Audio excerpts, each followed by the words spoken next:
The US could end its special relationship with Hong Kong. But for Western companies, it's complicated. Hong Kong. The United States may soon terminate its special economic and trading relationship with Hong Kong.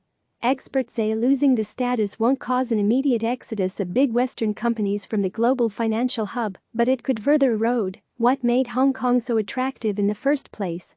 The latest blow to the city's reputation came after U.S. Secretary of State Mike Pompeo said Wednesday that the country no longer views Hong Kong as sufficiently independent from China, which for more than 20 years has governed the city as a semi-autonomous region with freedoms not available on the mainland. Pompeo's announcement is not a surprise. He warned last week that a new national security law China has planned for Hong Kong, which is expected to ban sedition, secession, and subversion against Beijing, would be a death knell for the autonomy the former British colony was promised. The declaration doesn't change anything right now, though it does suggest that Washington could revoke the special status it granted the city in 1992. Late last year, U.S. lawmakers passed legislation that linked the arrangement to an annual review of Hong Kong's unique political and legal freedoms. The status has its economic perks. During the U.S.-China trade war, for example, it allowed Hong Kong to avoid the tariffs that Washington imposed on Chinese goods. But the trading relationship between Hong Kong and the United States is far less valuable than the other business opportunities the city affords foreign firms, such as the ability to operate without restrictions encountered elsewhere in China. Beijing regulates everything about how a foreign company does business in the mainland, from how much capital they can invest there to how large of an ownership stake they can hold in their own business ventures. That makes Hong Kong a more suitable staging ground for firms that have an interest in the region.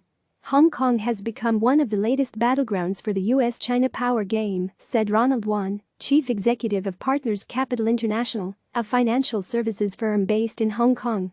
Trade is just a small part of the story. Trade is only part of it. The United States imported nearly $17 billion in goods and services from Hong Kong in 2018, while exporting $50 billion, a trivial amount compared to the nearly $740 billion in goods and services traded that year between the United States and China. Applying Chinese tariff rates to Hong Kong exports would have a limited direct impact on the U.S. firms operating in the territory because of how little is exported, wrote analysts from Eurasia Group in a Wednesday research note. They added that it's unlikely the United States would ditch its relationship with Hong Kong in full, though.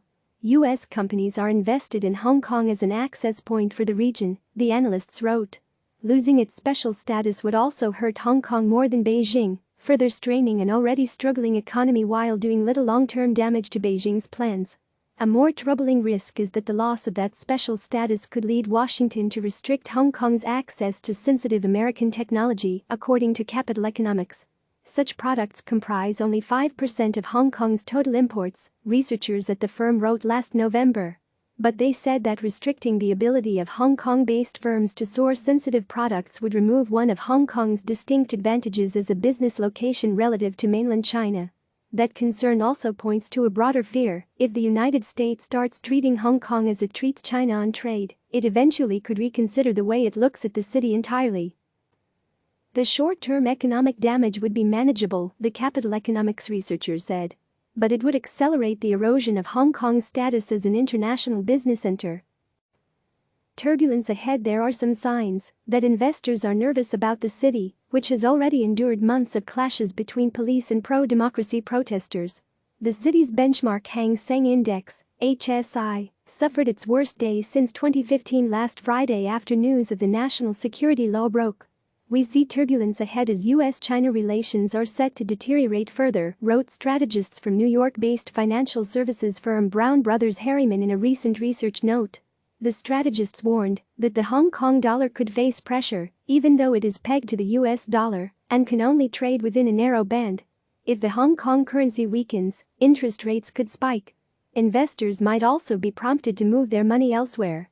While we expect the peg to hold, a run on the Hong Kong dollar would be very destabilizing to the economy, they added. Any significant amount of instability could also prompt foreign companies to reconsider Hong Kong as a hub for their business in Asia. More than 1,300 U.S. companies alone operate in the city, according to Citi. Recent surveys by the American Chamber of Commerce show that U.S. firms already plan to scale back their investments in the city, wrote the researchers from Capital Economics.